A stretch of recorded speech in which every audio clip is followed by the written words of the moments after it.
Before I begin, I would like to inform you that I've been quite sick the last week and I just got discharged from the hospital. So just bear with me. I might be a bit of short of breath. It's also because you guys take my breath away. and I might be coughing or pausing for a bit. But anyways, I'm good to go. So, good evening, ladies and gentlemen. What I have here is a piece of tissue. It represents our mind when we're born. It's blank and it's pure.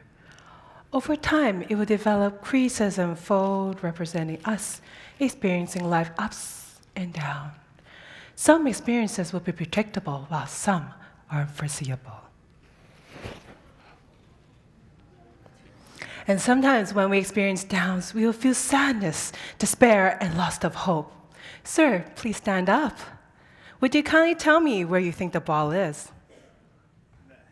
Very good. You may sit down. Thank you.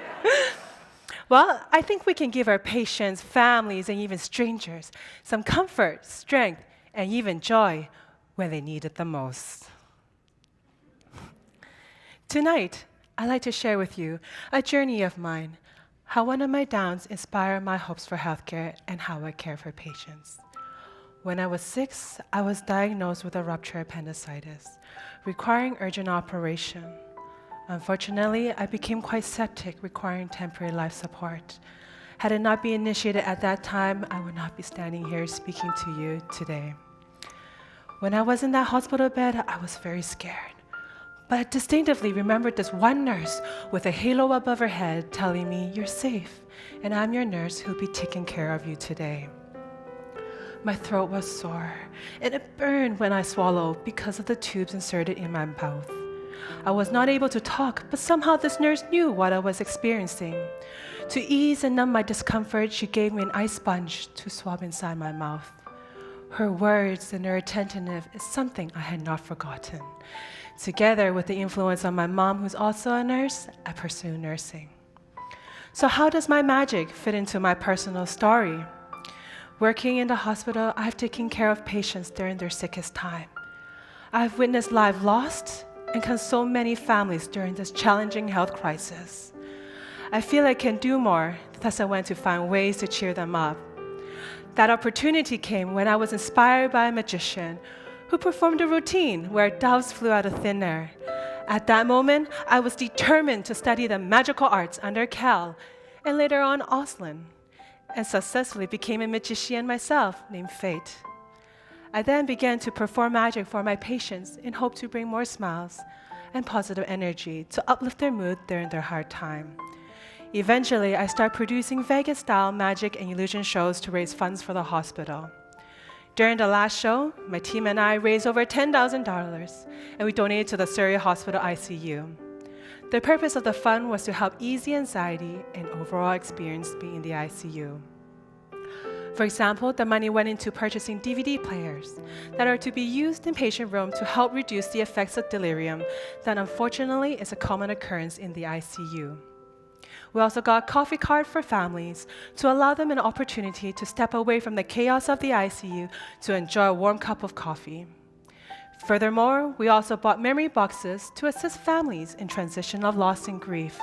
They are hand-painted by one of our nursing staff, Jong Ming. Families are then asked to place items that represents their loved ones into the memory boxes, such as hair strands, clip of their fingernails, and a paper tracing of their heartbeat. So, what are my hopes for healthcare? It goes back to this piece of tissue. For me, I use magic, but for any of you, it can be anything. You may think it's not a big deal, but for someone at their lowest moment, it just might be. You just might be that light at the end of the tunnel, like that nurse who cared for me many years ago. Over time, there will be things that will tear us apart. It can rip us mentally, physically, or emotionally. It will scar us one after the other, but that doesn't stop us from becoming a much stronger and beautiful person inside. There are those who are strong enough to move on, but don't forget there are also those who do not have the willpower or motivation to carry on.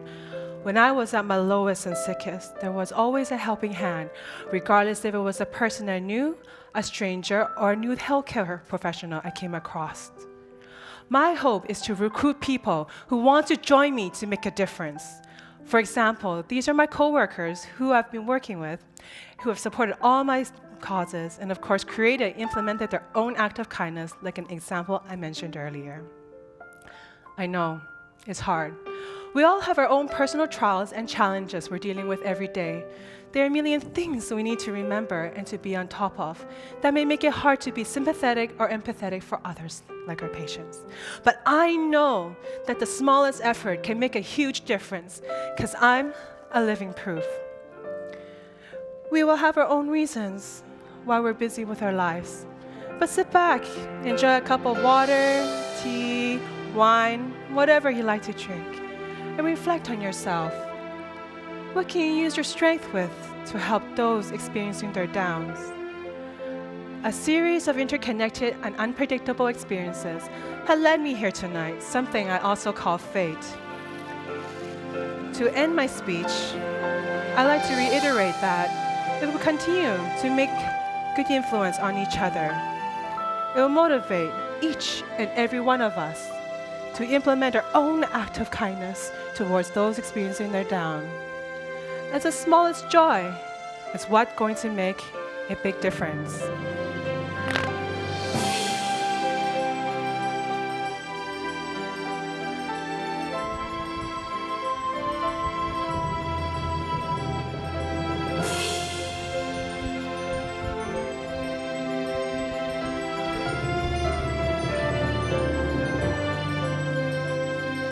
Thank you.